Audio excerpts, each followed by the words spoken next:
그러면은 우리 좀 어색하니까 우리 서로 보면서 오늘 하루 은혜된 하루 보내세요라고 하면서 서로 그 옆에 있는 지체들과 함께 인사합시다. 은혜된 하루 보내세요. 은혜로 가득한 하루 되세요라고 하면서 우리가 함께 인사하면 좋겠습니다. 네, 여러분 이 자존감이라는 단어를 아십니까? 이 자존감이라는 단어는 우리가 많이 듣고 이렇게 많이 우리가 접해오는 단어이기도 한 것 같아요. 이것을 우리가 어떻게 정의를 내릴 수 있을까요? 저는 이 자존감을 이렇게 생각합니다. 내가 얼마나 가치 있는 사람인지 아는 것이 자존감이라고 생각합니다. 자존감이 높은 사람은 나의 가치를 아는 사람입니다. 내가 얼마나 가치로운 사람인지, 가치 있는 사람인지를 아는 것입니다. 여러분들은 얼마나 가치 있는 사람입니까? 우리 오늘 읽은 그 베드로의 그 고백과 그 예수님의 반응, 그 이어지는 대화를 통해서 나의 자존감의 근거가 무엇인지 확인하고, 그리고 그 은혜 위에 우리의 자존감을 세우는 시간이 되길 바랍니다. 네, 제가 설교를 준비하면서 이런저런 좀 논문을 좀 찾아봤어요. 어떤 거냐면 한국 국제 그 논문 전에 이 글을 하나 봤습니다. 몇 번을 말하는 거야? 죄송합니다. 다시 할게요. 한국국제문화교류진흥원에서 진행한 2024년 해외 한류 실태 조사를 따르면은 한국 최초 영상 이미지를 잠시만요. 이건 뭐야? 네, 이미지로 그 K-팝이 7년 연속 1등을 했답니다. 그 다음으로 따르는 게 뭐가 있을 것 같아요? K-팝 한국을 알릴 수 있는 뭐가 있을까요? 1등은 K-팝이 했다는데 또 생각나는 게 뭐가 있죠? 최근에 넷플릭스에서도 방영했던 그 요리사들 나오는 걸 생각하면 될 것 같아요. 한식이 그 다음에 뒤따르고 있습니다. K-팝, 한식, 그리고 드라마, 한국 드라마도 되게 유명하잖아요. 한국 드라마, 그리고 IT 제품, 그 브랜드들이 이렇게 순으로 이렇게 나타난다고 합니다. 여러분 혹시 좋아하는 아이돌 있습니까? 좋아하는 아이돌? 설교를 준비하면서 이런 논문을 한번 제가 찾아봤어요. 이 논문의 제목은 이겁니다. 4세대 아이돌 팬덤의 심리적 특성이 구매 태도, 구매 의도에 미치는 영향이라는 제목의 논문이었습니다. 이 논문을 보면은 제가 좀 이렇게 눈여겨봤던 게 어떤 거냐면은 그 아이돌 팬덤이 갖고 있는 그 심리적 특성이 4가지가 있답니다. 뭐가 좀 생각나십니까? 심리적 특성 4가지. 자, 행복감, 동일시 욕구, 우상화, 오방 욕구, 이렇게 이 4가지가 있다고 합니다. 이런 욕구와 감정이 높을수록 아이돌의 굿즈나 기념품을 구매하는데 효과적으로 작용한다라는 그런 논문이었습니다.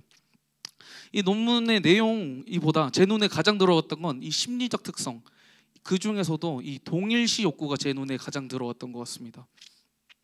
이 동일시 욕구란 무엇일까요? 아이돌 팬덤이 갖고 있는 이 동일시 욕구는 무엇이라고 할까요? 논문에서는 이걸 이렇게 말합니다. 하나가 되고자 하는 욕구라고 이렇게 설명하고 있어요.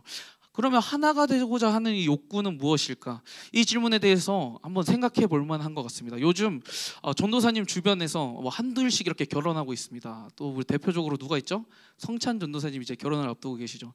그렇게 한 분씩 이렇게 결혼을 앞두다 보니까 그 친구들도 많이 이렇게 결혼하거든요. 친구들이랑 이렇게 얘기하면서 제 친구들은 아직 이제 결혼을 준비하거나 좀 그것들을 바라보거나 결혼 안 한 사람들이 대부분이긴 하는데, 우리가 이런 결혼 얘기를 하기도 전에 이런 얘기를 해요.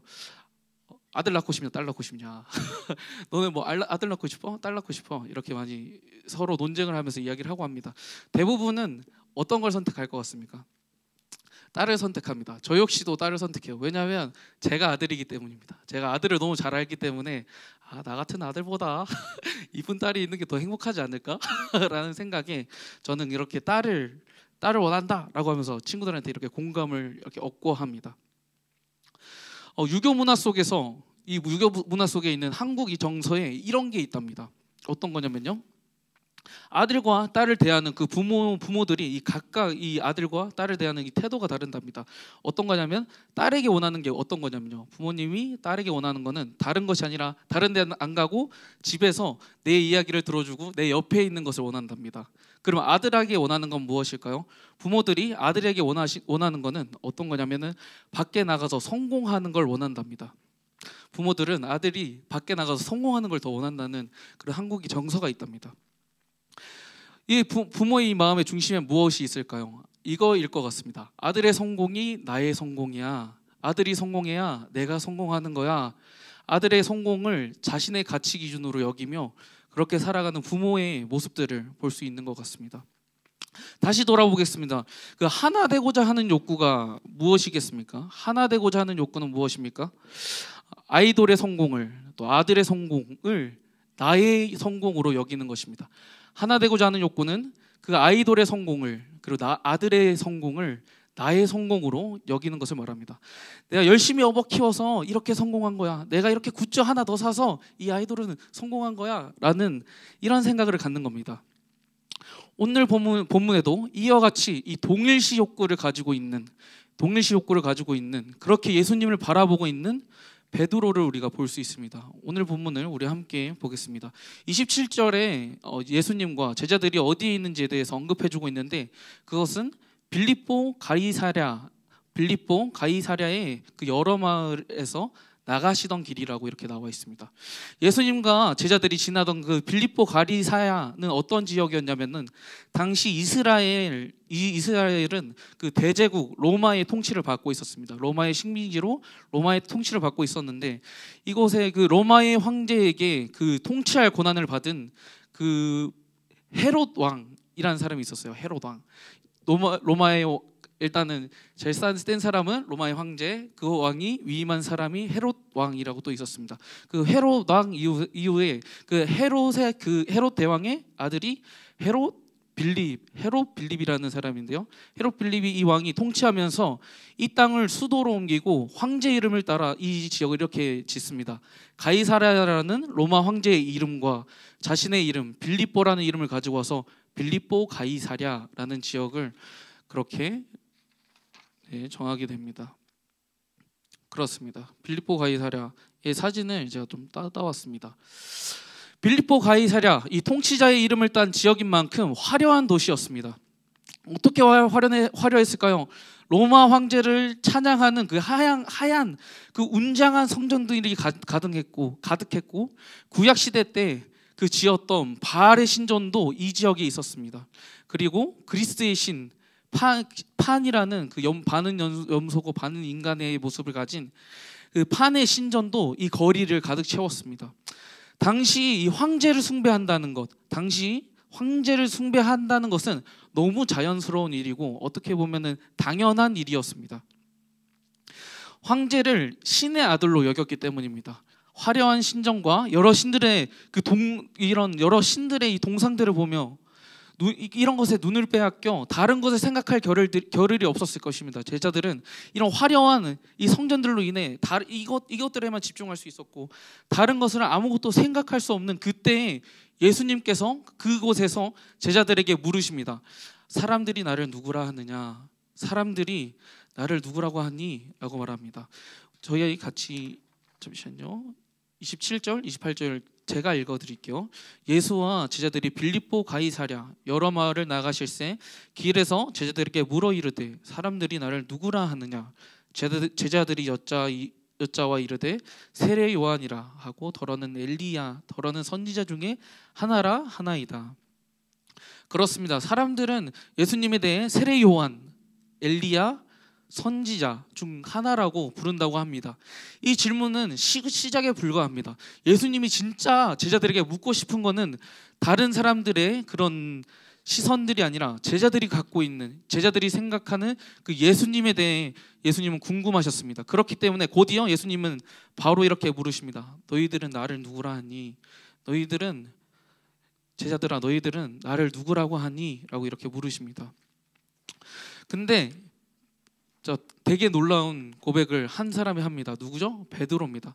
베드로가 그 질문에 주저하지도 않고 바로 이어서 29절을 보면은 예수님이 묻자마자 바로 베드로가 대답하는 것처럼 그렇게 표현되어 있습니다. 베드로는 이렇게 말합니다. 주는 그리스도이십니다. 라는 고백을 하게 됩니다. 베드로의 이 고백에 대해 기록한 다른 복음서에서는 이 베드로의 고백 위에 교회를 세울 거라라는 예수님의 선언도 우리가 확인할 수 있습니다. 예수님이 이 베드로에 대한 이 고백에 대한 선언과 베드로에 대한 칭찬까지도 할 수 있는 것을 우리가 다른 사복음서에서도 확인할 수 있는데요. 그런데 예수님은 베드로에게 이 고백을 아무에게도 말하지 말라고 합니다. 아무에게도 이 고백을 하지 말라고 경고하고 계신데요. 왜 그럴까요? 우리 같이 한번 31절부터 33절 말씀을 같이 한번 읽어보면 좋을 것 같습니다.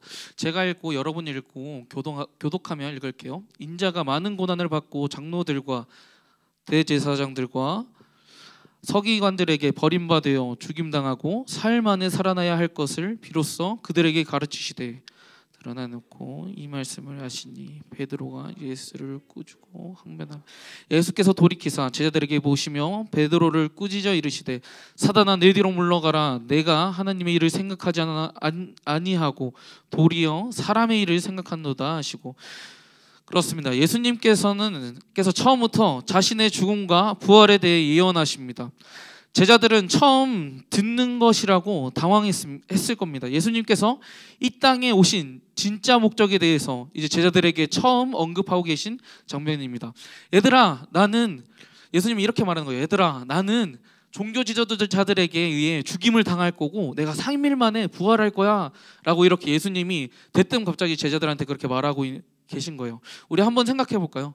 성찬 전도사님이 여러분과 같이 이렇게 길을 가다가 이렇게 말하는 거예요. 나는 아름빛 교회 목사님들에게 핍박을 받을 거고 그 목사님들에게 죽임을 당할 거야. 하지만 3일 만에 다시 살아날 거야 라고 이렇게 말씀하시는 거예요.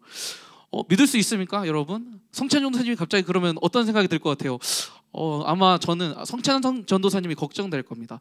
어디 아프신가? 오늘 좀 체하셨나? 뭐 문제가 있으신가? 하면서 걱정이 될 것 같습니다. 그러면서 전도사님한테 이렇게 말하겠죠. 전도사님 혹시 같이 병원 가시겠습니까? 라고 이렇게 아마 물어볼 것 같습니다. 근데 예수님의 이 작심 발언, 예수님이 자신의 이 땅에 오신 진짜 목적에 대해서 말하는 이 작심 발언에 대해 베드로는 어떻게 반응하고 있죠? 우리 32절에 보면 이렇게 되어 있습니다.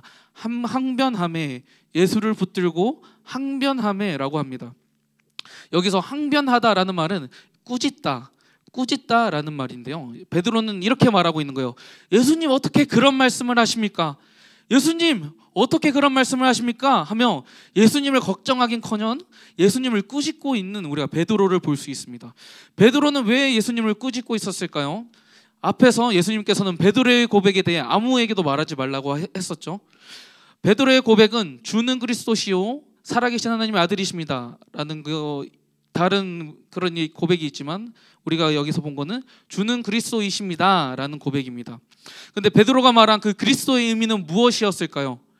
우리가 이것을 알기 위해서는 그 당시 유대인들이 갖고 있었던 그 그리스도에 대한 이해, 메시아의 이해를 우리가 살펴볼 필요가 있습니다. 그리스도, 이 메시아 같은 말이거든요. 헬라어와 히브리어입니다. 그냥 다른 언어지만 같은 의미를 가진 언어인데요. 뜻은 기름 부음 받은 자입니다. 기름 부음 받은 자. 기름 부음 받은 자의 세 직분이 있습니다. 뭐가 있을까요? 자, 한번 생각나는 대로 아무거나 던져보세요. 좋습니다. 정답을 다 눈으로 다 말해주셔서 제가 말할 수 있을 것 같아요. 선지자, 왕, 제사장. 다시 한번 할게요. 제사장, 선지자, 왕 이렇게 세 가지 직분이 기름 부음을 받았습니다. 이들을 기름 부음 받은 자라고 했습니다. 근데 이 당시 유대인들은 이 왕이라는 직분을 발전시켜서 로마의 압제에서 이스라엘을 해방시킬 그 강력할 군대를 일으켜 세워서 이 온 세상을 두렵게 할 그런 왕국을 건설할 정치적 메시아를 꿈꿨습니다. 강력한 정치적 메시아를 그때 당시 유대인들은 꿈꿨던 거예요. 그들의 마음은 그랬을 것 같아요. 우리의 한국에는 이런 일이 있었죠. 일제감정기가 있었습니다. 아마 이들도 우리가 겪었던 그 아픔과 비슷한 아픔을 겪었을 거고 그것을 벗어나기 위해 고군분투도 했을 것 같습니다. 그렇습니다. 베드로가 원했던 건 강력한 왕이었습니다. 모두에게 친송받을 왕을 베드로는 원했습니다. 하지만 여기서 우리가 하나 더 살펴볼 게 있습니다. 베드로가 이 강력한 왕, 이 뭔가 정치적인 메시아를 원했던 이유가 무엇일까요? 우리가 마가복음 10장 37절과 41절을 우리가 나눠서 한번 살펴보겠습니다. 먼저는 37절 제가 읽어드릴게요. 여짜오되 주의 영광 중에서 우리를 하나는 주의 우편에 하나는 좌편에 앉게 하여 주옵소서, 이렇게 말하고 있습니다. 이 말 잠시만요. 좋습니다. 풀어서 말하겠습니다. 이거는 예수님의 제자 중 두 사람이 찾아옵니다. 야고보와 요한이 예수님을 찾아와 이렇게 말하는 거예요. 예수님, 당신이 강력한 나라를 세우게 된다면, 당신이 그 누구도 비교할 수 없는 권력을 갖게 된다면 그 다음으로 가는 권력을 우리에게 주세요. 그 다음으로 강력한 권력을 우리에게 주세요 라고 이렇게 야고보와 요한은 얘기하고 있습니다. 그 다음에 41절 제가 읽어드릴게요. 열제자가 듣고 야고보와 요한에 대하여 화를 내거든. 이렇게 예수님을 찾아와 이렇게 예수님께 자신의 권력을 달라고 요청하는 그 야고보와 요한을 보면서 다른 제자들은 가만히 있지 않습니다. 어떻게 하나요? 화를 냅니다. 왜 화를 내고 있을까요? 아마 이들은 이런 심정으로 나갔을 것 같습니다. 너희가 뭔데? 나도 있는데 너희들이 뭔데? 예수님 다음으로 되는 권력을 달라 그러냐? 사실은 내가 먼저지 않겠냐? 라고 하면서 다른 제자들은 동일한 마음으로 이렇게 화를 내고 있는 것입니다. 아마 이 제자들, 다른 10제자 중에 당연히 베드로도 속해 있었습니다. 베드로도 분노하고 있었습니다. 그렇게 분개하고 있었습니다. 베드로 역시도 정치적 메시아를 원했던 것입니다. 베드로가 이 정치적 메시아를 진짜 원했던 이유가 그 권력을 함께 누리기 위해, 예수님 다음으로 강력한 권력을 얻기 위해였을까요? 정말 그 권력을 얻는 그거 자체가 목적이었을까요? 우리가 여기서 한 번 더 생각해 볼 만할 것 같습니다. 요한복음 18장 10절에서 11절 말씀인데 여러분들이 이거 두 개 읽어주시면 감사하겠습니다. 시작. 시몬 베드로가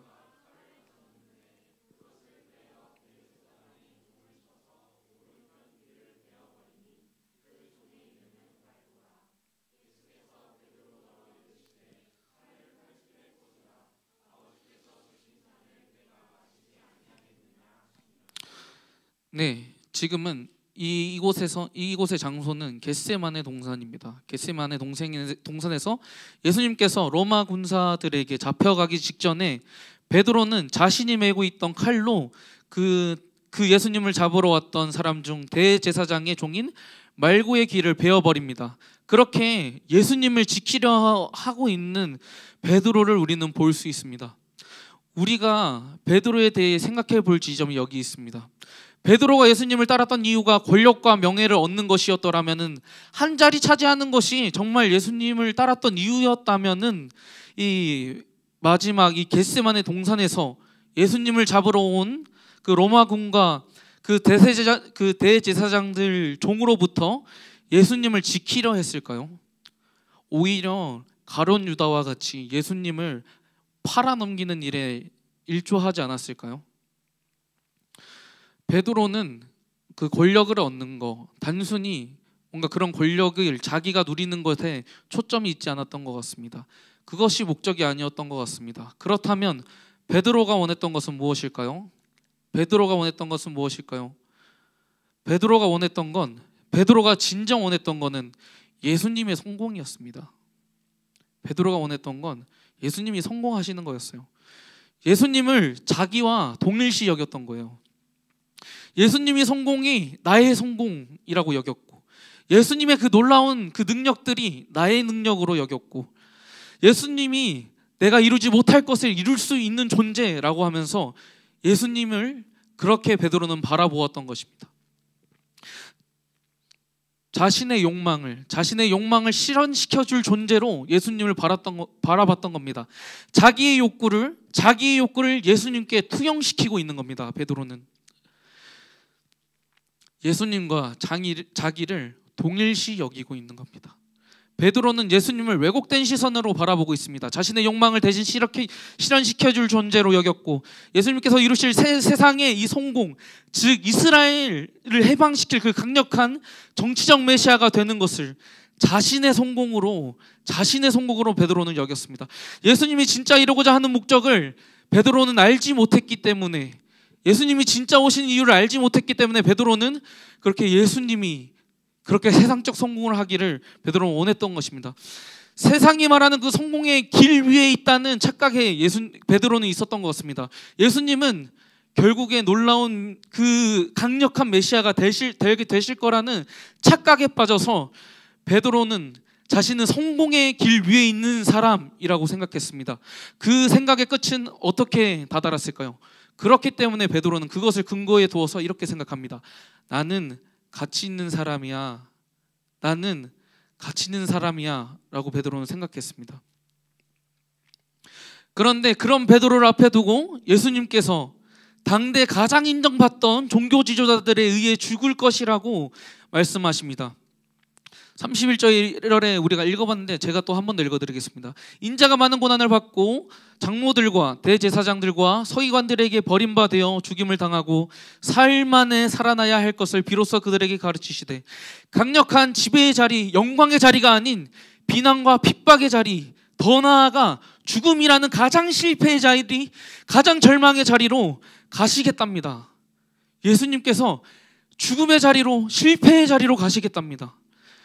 베드로는 예수님이 가시겠다는 그 죽음의 길, 실패의 자리, 절망의 자리의 가치를 알지 못했습니다. 그 은혜를 알지 못했던 베드로는 어떻게 생각할까요? 그 길에 대해서 실패라고 단정짓습니다. 예수님이 생각하는 그 죽음은 실패라고 생각합니다. 그러면 예수님이 실패라고 바라보는 그 베드로는 결국에 자신을 어떻게 바라보게 될까요? 나는 가치 없는 사람이야 라고 생각합니다. 나는 가치 없는 사람이야 라고 생각합니다. 여러분, 은혜를 모른다면 어떨까요? 은혜를 모른다면 베드로와 같이 되는 것 같습니다. 세상의 논리들로, 세상의 그 가치들로 우리를 판단하게 됩니다. 여러 가지 세상의 것들에 우리를 투영시키는 거예요. 학교의 성적이 나인 거고, 완만한 친구와의 관계가 나인 거고, 선행을 하고 있는 내가 나인 거예요. 학교에서 받은 그 성적이 나의 가치를 증명합니다. 하지만 그 가치, 우리가 학교의 성적, 그 가치로 인해 우리는 행복해지기도 하고 우울해지기도 하고 합니다. 동일합니다. 친구와의 관계가 좋지 않다면은 나는 가치 없는 사람이라고 생각합니다. 선행을 많이 하지 않는다면은 나는 가치 없는 사람이라고 이렇게 생각하게 됩니다. 되게 신기한 게 선행마저도 우리의 가치를 증명하는 기준으로 우리가 사용되곤 합니다.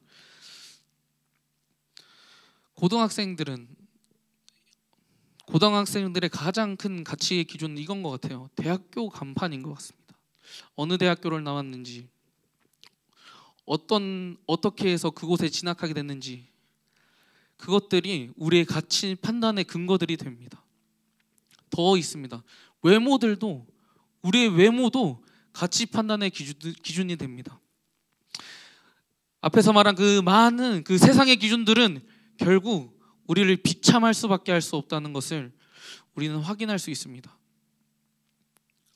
그러면 만약 우리가 정말 이 세상의 기준들, 이 세상의 가치들을 다 갖춘다면은, 이 세상의 가치들을 다 갖춘다면 우리는 어떨까요? 어떨 것 같습니까? 전도사님이 좋아하는 여러 연예인들이 있습니다. 저도 쇼츠 보고 저도 좀 그렇습니다. 좀 이렇게 말해도 되는지 모르겠습니다. 저는 최근에 마마에서 지드래곤을 봤습니다. 제가 초등학교 때거든요. 초등학교 때면 대략 한 15년 전인가 16년 전인가쯤 되는 것 같아요. 그때 빅뱅의 하루하루가 노래가 나오며 그렇게 빅뱅을 사랑하게 됐었습니다. 어쨌든 최근에 이 마마에 지드래곤과 이 빅뱅이 홈 웨이 홈으로 이런 화려한 컴백에 무대를 갔습니다. 전도사님이 보기에도 지드래곤이 너무 멋있는 거예요. 하루에 아침에 일어나면 지드래곤을 먼저 찾았던 것 같아요. 죄송합니다. 이렇게 보면서 진짜 멋있다. 나도 이렇게 멋있게 살고 싶다. 저 왕관 봐 하면서 지드래곤이 되게 너무 멋있더라고요. 그 무대가 되게 멋있거든요. 여러분도 그것보다 우리 담임 목사님 설교도 보고 우리 성찬 선생님 설교도 보고 하는 여러분들이 되길 바랍니다. 네, 어쨌든 이렇게 푹 빠져 있었습니다. 근데 여러분 이 지드래곤을 보면은 멋있다는 생각이 드는 동시에 전 이런 생각이 좀 들더라고요. 뭔가 불안해 보인다라는 생각이 좀 들었습니다. 아니나 다를까 유키즈에 나와서 지드래곤은 이런 얘기를 합니다. 기사의 내용을 제가 좀 발췌해 왔습니다. 이거를 제가 읽어드릴게요. 트루먼 쇼라면 이런 느낌일까 싶다 하면서 누구에게 위로받기 어려운 시기였습니다.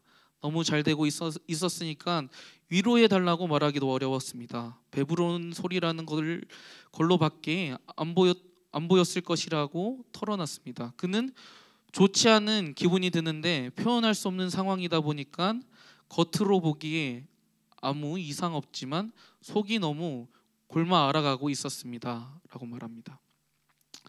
세상의 가치란 그런 것 같습니다.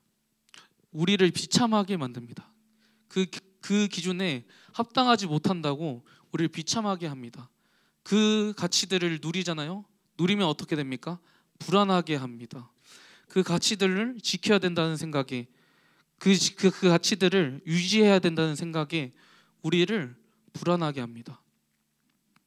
그렇게 우리를 비참함과 불안에 빠지게 하는 것이 세상의 가치인 것 같습니다. 그렇다면 우리는 어떻게 해야 이 비참함과 이 불안함에서 벗어날 수 있을까요? 우리에게 주어진 은혜를 기억해야 합니다. 너무 당연한 이야기이긴 한데요. 우리가 그 은혜를 기억해야 합니다. 하늘 아버지께서 우리를 사랑하셔서 내어주신 그 그리스도의 십자가를 우리가 바라보아야 합니다. 우리가 그렇게 큰 사랑을 받고 있다는 것을 우리가 알아야 합니다. 로마서 5장 8절입니다. 제가 읽어드릴게요.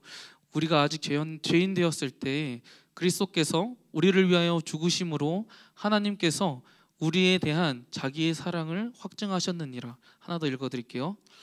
로마서 8장 38절에서 39절 말씀입니다. 내가 확신하노니 사망이나 생명이나 천사들이나 권세자들이나 현재일이나 장래일이나 능력이나 높음이나 깊음이나 다른 어떤 피조물이라도 우리를 우리 주 그리스도 예수 안에 있는 하나님의 사랑에서 끊을 수 없으리라. 아멘. 그렇습니다. 우리가 잠깐 세상의 기준들을 얘기했지만 우리가 한번 하나님의 기준을 한번 생각해 봅시다. 하나님의 기준으로 잠깐 우리를 돌려볼까요? 우리가 구원받을 만한 존재입니까? 하나님이 보시기에 우리는 가치 있는 존재입니까? 어떻습니까? 전도사님이 대신 대답해 줄게요. 예, 맞습니다. 예, 맞습니다. 왜죠? 왜 하나님의 기준에서 우리는 가치 있는 사람입니까? 여러분의 가치는 예수 그리스도입니다. 여러분의 가치는 예수 그리스도이기 때문입니다.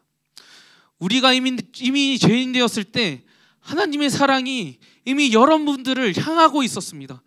여러분들을 향한 그 사랑이 세상의 그 어떤 것도 그 사랑을 끊을 수 없다고 합니다. 여러분의 성적도, 여러분의 가정 형편도, 여러분의 그 비참함도, 여러분들이 갖고 있는 그 불안함도 하나님의 사랑에서 끊을 수 없다고 합니다. 우리는 그 사랑을 받고 있기 때문에, 그 사랑이 나를 향하고 있기 때문에 우리는 가치 있는 사람입니다. 그렇기 때문에 우리는 가치 있는 존재입니다. 아니, 우리는 사랑받는 존재입니다. 한 번 더 나아가겠습니다. 그 사랑의 은혜를 깨닫는 사람은 어떻게 살아가겠습니까? 우리가 뒤에 본문은 같이 읽지 않았는데 우리가 교독하면 같이 읽으면 좋겠습니다. 제가 읽고 여러분이 읽고 하며 교독하며 읽겠습니다. 34절에서 37절 말씀입니다. 제가 읽어드릴게요. 무리와 제자들을 불러 이르되 누구든지 나를 따라오거든 자기를 부인하고 자기 십자가를 지고 나를 따를 것이니라.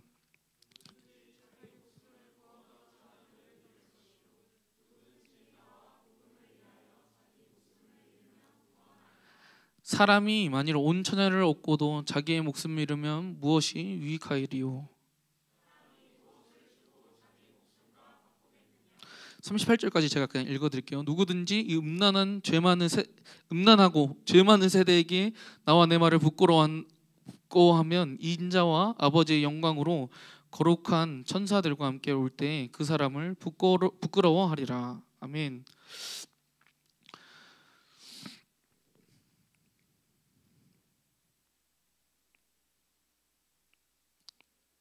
죄송합니다.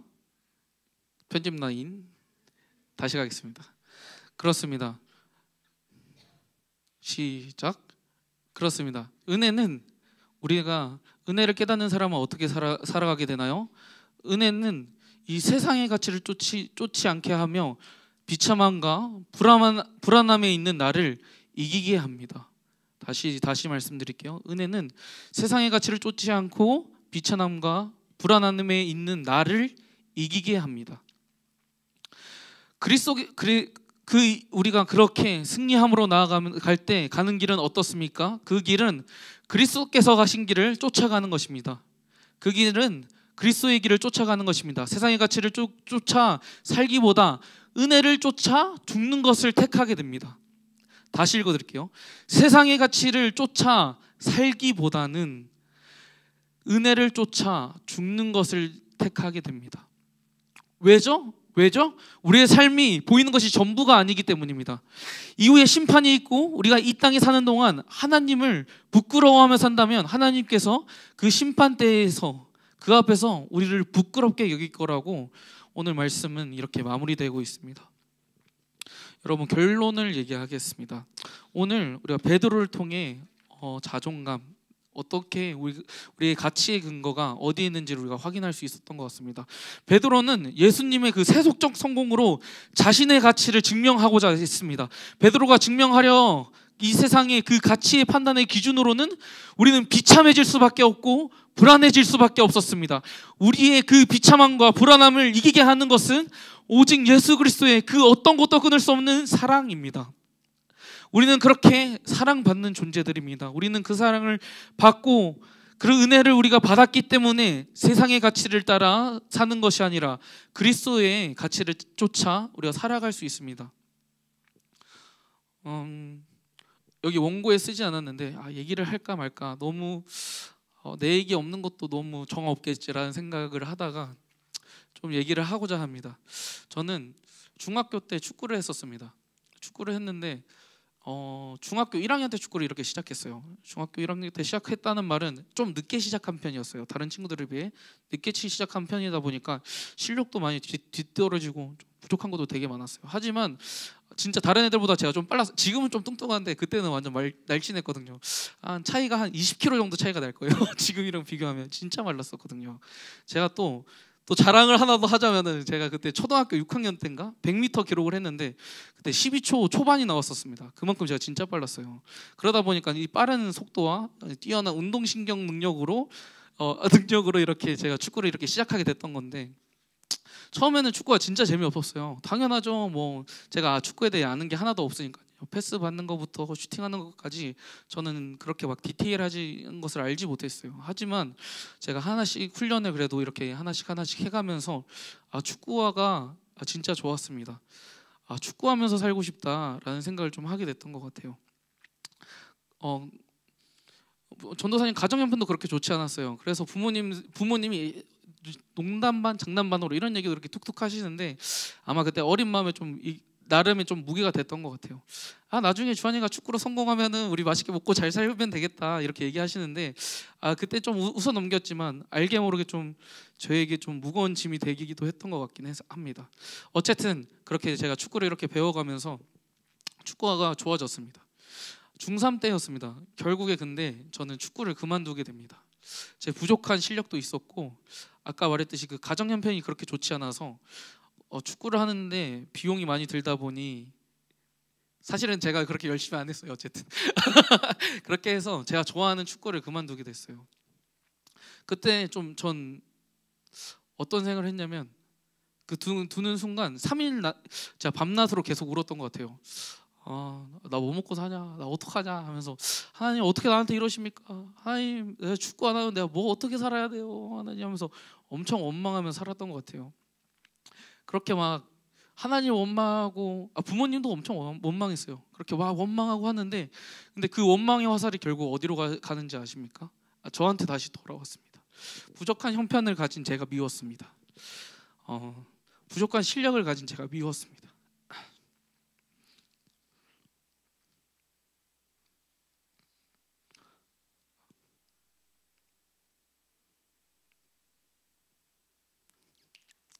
있습니다. 그런 제가 너무 미워가지고 저는 아무것도 할 수 없겠더라고요. 무기력함에 빠졌습니다. 아무것도 못했어요. 진짜 아무것도 못하고 그렇게 고등학교 2학년 이렇게 3학년 이렇게 고등학교 이렇게 시간들을 보내고 있는데, 근데 어쩌다 보니 이렇게 고등부 목사님을 이렇게 만났어요. 만나면서 자 이렇게 교제하고 막 이렇게 하면서 잘하면서 고등부에 그래도 나름 무기력한 3일고 뭐 해야 될지 모르겠지만 그래도 교회는 잘 나왔어요. 어쩌다 하다가 잘 나오게 됐습니다. 근데 이 고등부 목사님이 이런 얘기를 하시더라고요. 이런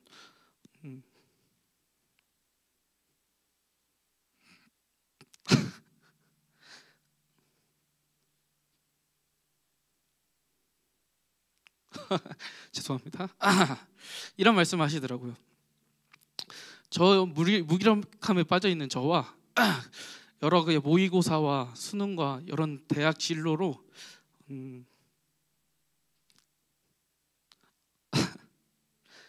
지쳐 있는 그 고등학생 들에게 해준 말이 있습니다.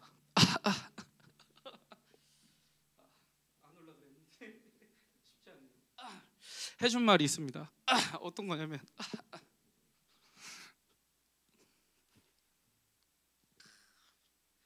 이러면 안 되는데, 이러면 놀림 받는데, 이러면 교육자실 가서 놀림 받거든요. 어쨌든 송전도사 울었대. 정신 차려야 되는데, 그 목사님이 그런 무기력함과 비참함, 불안함에 있는 우리들한테 해준 말이 있습니다. 한번 여러분도 따라 해주면 좋을 것 같아요. 나는 더 귀해질 수도 없고 더 귀해질 필요도 없다. 다시 한 번 더 따라할게요. 나는 더 귀해질 수도 없고 더 귀해질 필요도 없다. 맞습니다. 우리는 이미 가치 있는 사람입니다. 우리는 더 귀해질 필요가 없습니다. 하나님이 이미 여러분들을 귀하다 여기십니다. 우리가 그 사랑 안에 그 은혜 누리며 살아가는 우리 고등부, 우리 성김이들 되기를 바랍니다. 우리 같이 함께 찬양하면 좋을 것 같습니다. 오직 예수뿐이네 라는 찬양입니다.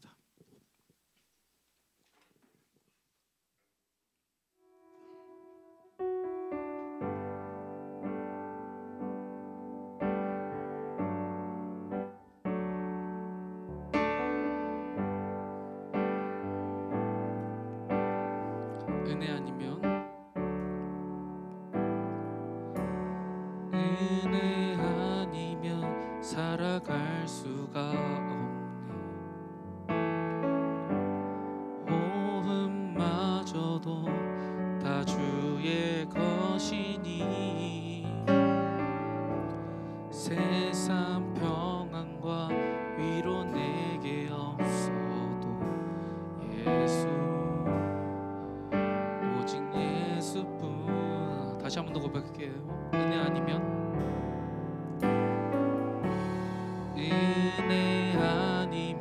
살아갈 수가 없네. 호흡마저도 다 주의 것이니 세상 평안과 위로 내게 없어도 예수,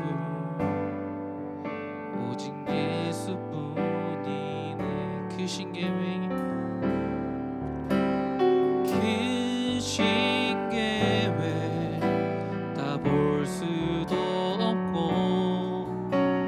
작은 고난에 지쳐도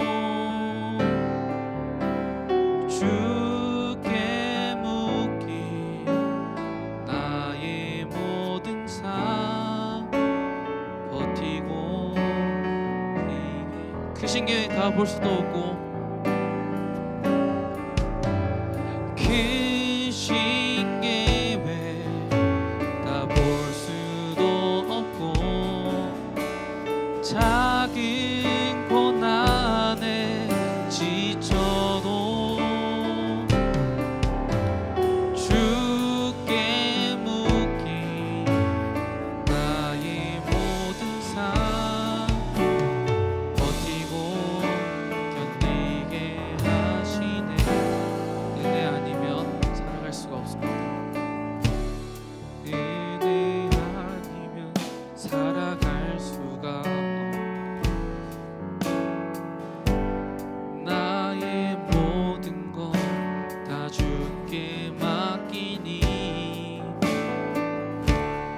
참된 평안과 위로 내게 주신 주 예수. 오직 마지막으로 한 번 더 고백합니다. 은혜가 아니면 살아갈 수 없네. 은혜 아니면 살아갈 수도 없네. 나의 모든 것 다 주께 맡기니 참된 평안과 위로 내게 주신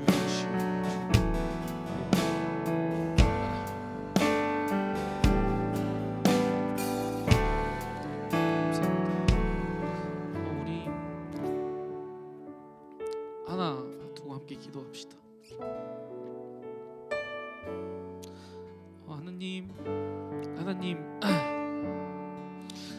세상의 가치로 나를 바라보지 않고 그 예수 그리스도의 그 은혜의 가치로 나를 바라볼 수 있게 해주세요. 그렇게 나를 가치 있다, 나는 더 귀해질 필요도 귀해질 수도 없는 존재라고 하시는 그 하나님의 음성에 집중하며 살아가게 해주세요.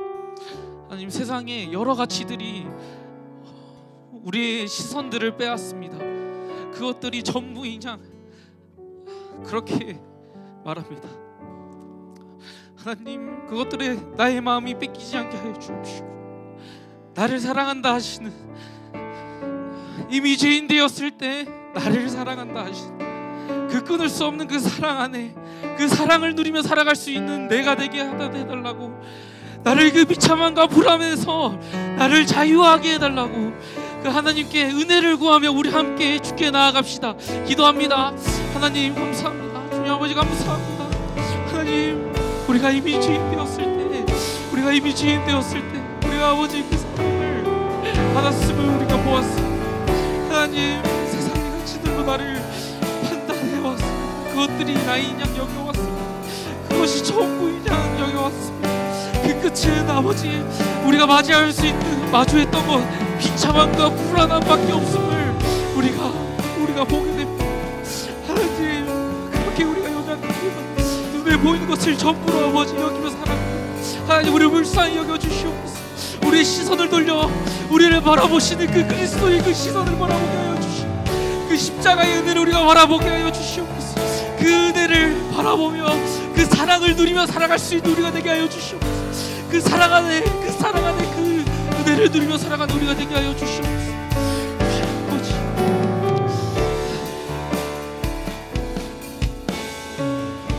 우리 하나 더 기도해서 하면 좋겠습니다. 가능하시면 옆에 있는 지체들과 함께 손을 잡아주면 좋겠습니다. 손을 잡고, 하나님이, 저 교회랑 그런 것 같습니다. 나 혼자 신앙생활 할 수 없다는 거 주님이 아셔서 교회를 주신 것 같습니다. 나 혼자 그 믿음 지키기 어렵다는 거 아셔서 옆에 지체들을 허락하신 것 같습니다. 우리 섬김이들을 허락하셨고, 옆에 함께 이 고등학교 생활을 감당해 나아가는 친구들을 우리 옆에 허락하신 것 같습니다. 우리 이 친구들을 위해 기도합시다. 내 옆에 있는 친구들을 위해 기도합시다. 여러분, 그리스도의 은혜는 나를 회복시키지만 나를 회복시키는 걸로 끝나지 않습니다. 그 은혜가 나로부터 그 은혜가 흘러넘쳐서 주변으로 흘러가게 되는 것이, 그것이 은혜입니다. 나를 살게 하는 것으로 그치지 않고 내 주변이 살아나게 하는 것이 은혜입니다. 여러분, 그 은혜를 알았다면 우리가 그 은혜로 살아가야 됩니다.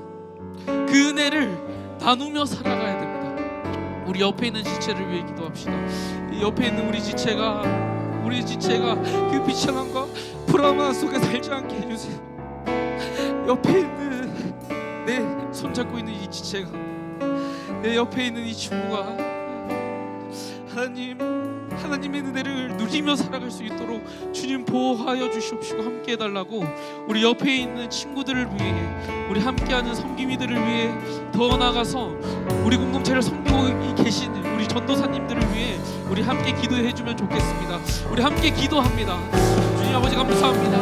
하나님, 그 사랑의 은혜를 우리가 경험하는 취하지 않고 우리를 함께 교회로 이루게 해주심이 감사합니다. 그 은혜가 나에게 흘러넘침을 우리가 봅니다. 그 은혜가 아버지, 그 은혜를 우리가 흘려보내기 위해, 그 은혜를 우리 함께 지키기 위해 우리 이 공동체를 허락해 주시면 감사합니다. 하나님, 나에게 흐르는 그 은혜가 주님의 은혜, 주님을 향한 그 주님이 나를 향하신 그 사랑이 저들에게도 향하게 하여 주시옵소서. 우리 지체에게도 그 사랑들이 흘러게 하여 주시옵소서. 하나님, 그렇게 우리 함께 이곳에서 하나님의 은혜를 누리며 하나님의 사랑을 누리는 공동체 되게 하여 주시옵소서. 그렇게 이곳에서 다른 곳이 아니라 이곳에서 그 하나님의 나라의 그 은혜를 누리는 그런 공동체 되게 하여 주시옵소서. 주님, 아버지 하여 주시옵소서.